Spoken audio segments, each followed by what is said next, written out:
You may have noticed crime spiking in your neighborhood, maybe throughout the entire country. And if you've noticed it, it is absolutely true. There has been a crime spike, certainly during the coronavirus pandemic. And unfortunately, that trend is continuing.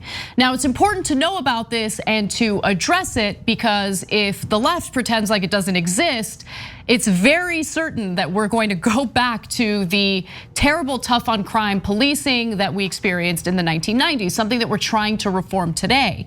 But there needs to be a solution, an alternative to that. First, let's talk a little bit about what the statistics show. According to, honestly, an excellent report by Rachel Cohen over at the Daily Beast, one analysis from the Council on Criminal Justice found that a 30% increase has happened in homicides across 34 US cities compared to 2019. And Jeff Asher, an independent crime analyst, found murder up 37% across 57 localities.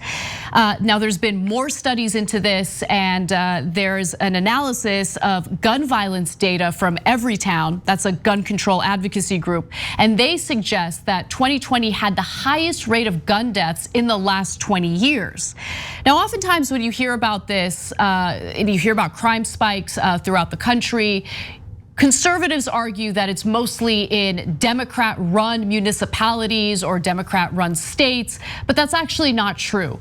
Now, in rural parts of the country, it's actually harder to know the exact statistics because they don't collect those statistics the way big metropolitan parts of the country do. However, we do have some FBI data on that as well.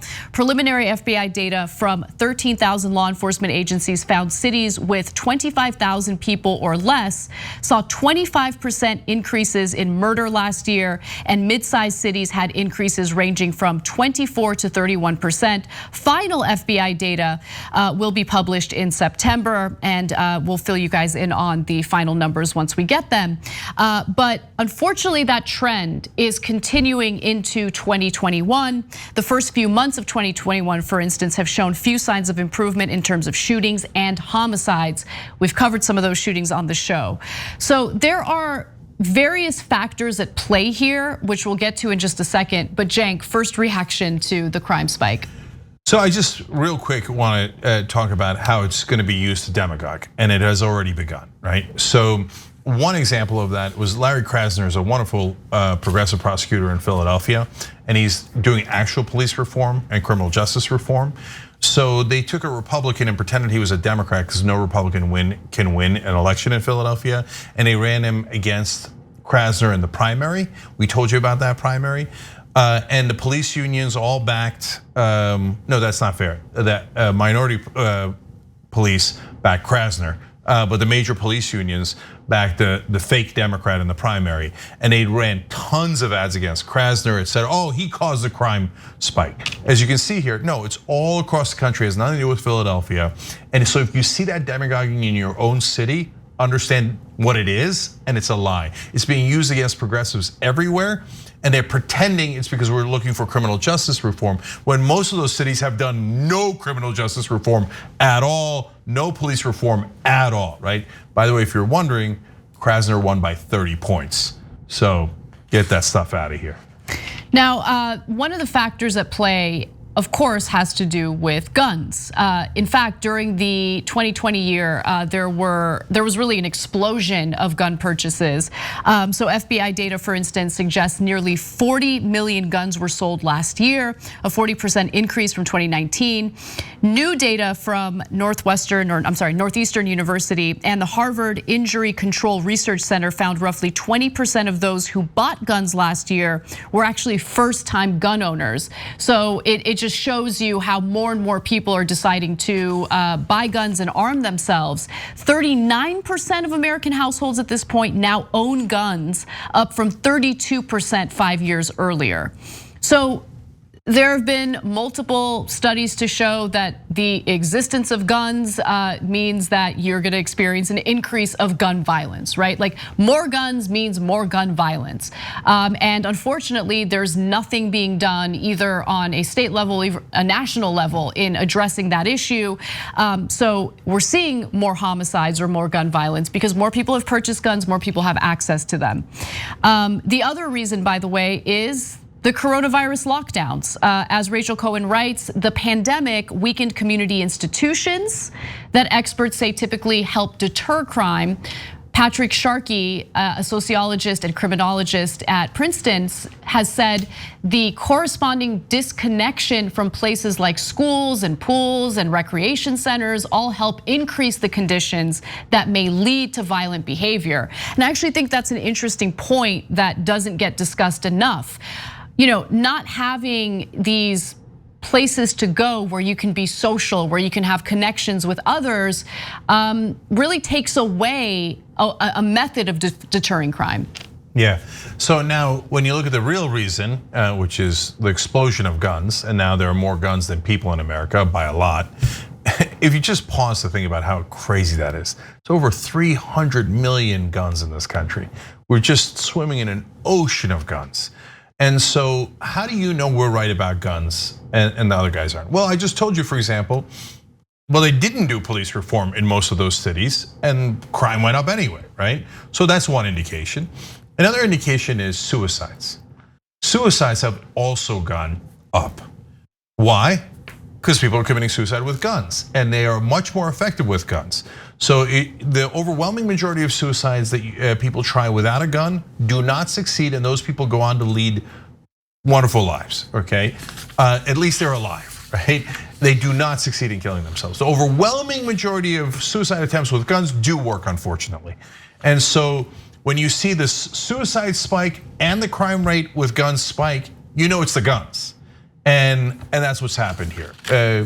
It's every study before we all bought even more guns than the insane amount of guns we already had 5 years ago showed you that wherever there's more guns, there's more gun violence and more suicides. And so unsurprisingly, with a massive surge of gun buying in the last 5 years, and partly because of Fox News propaganda, conservative propaganda, Republican propaganda, and mainly gun manufacturer propaganda that filtered into all of those outlets through the NRA, you wind up having a spike in crime because in the old days, if you were mad at one another, you might push each other, you might even punch each other. I remember when I was a kid, yeah, there were a lot of fights, but we didn't all own guns, right? If somebody had a knife, that was a big deal, right?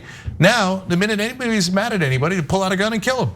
2 people in California just got arrested after a road rage incident led the driver to take out his gun and shoot into the car that he was feeling road rage against, and a 6-year-old child got shot and killed as a result. Luckily, they found the 2 in the car that opened fire and they're arrested now. But if you don't have that gun, your road rage incident just results in you screaming at the top of your lungs behind the steering wheel and then getting over it.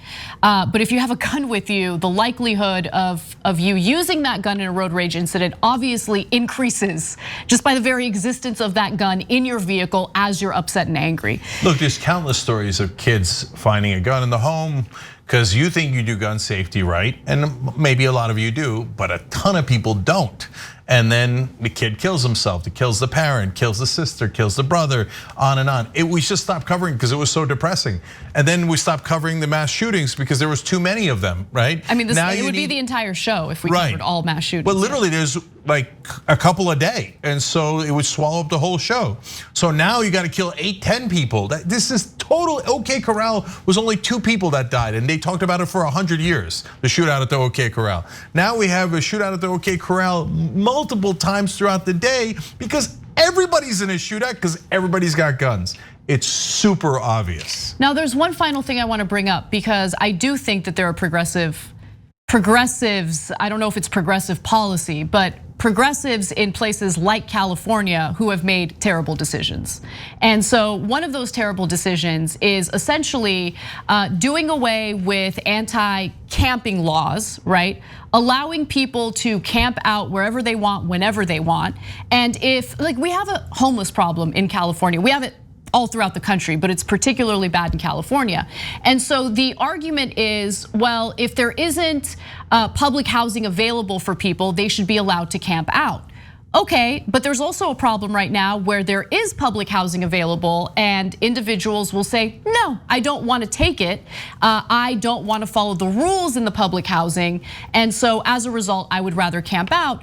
Progressive lawmakers are like, we should allow them to camp out. And you know what happens? Crime happens. Open air drug markets happen, and it's the truth. These are the facts of the matter. In fact, it was addressed in this Daily Beast article, and honestly, it was cathartic to read it because everyone denies that this is happening.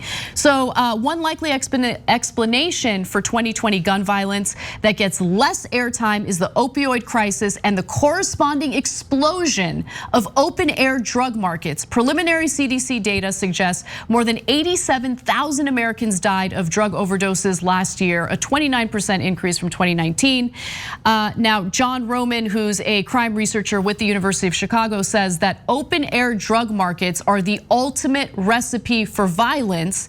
You have dealers fighting over customers, customers fighting with dealers, wholesale networks on top of that, competing for market share, new beefs, turf wars, gangs. And we see it in front of us with our very eyes. And like this idea of, no, just let people do whatever they want. If they want to camp outdoors, even after they've been, offered public housing, that should be okay. No, I don't agree with that. I think that's an awful policy. And of course, let's not overlook the Oxy problem, because we had drug problems in America before, of course, but Oxy has kicked it into a different level. I mean, what was that, 87, 89,000 deaths related to that in a year, and it's not just from the overdoses, it's also from the violence that comes from dealing Oxy, etc. And by the way, who brought you the Oxy crisis? Multinational corporations, and then they bribed the politicians. Gave campaign contributions to both Republicans and Democrats to let them sling that heroin, that legalized heroin. They used the legalized bribery to sell legalized heroin. And then we're surprised to find out that there's more crime as well as the overdoses in America. Exactly. So all of that is a toxic stew that led to the extra crime. Thanks for watching the Young Turks, really appreciate it. Another way to show support is through YouTube memberships. You'll get to interact with us more. There's live chat emojis, badges. You've got emojis of me, Anna, John, JR. So those are super fun. But you also get playback of our exclusive member-only shows and specials right after they air. So all of that, all you gotta do is click that join button right underneath the video. Thank you.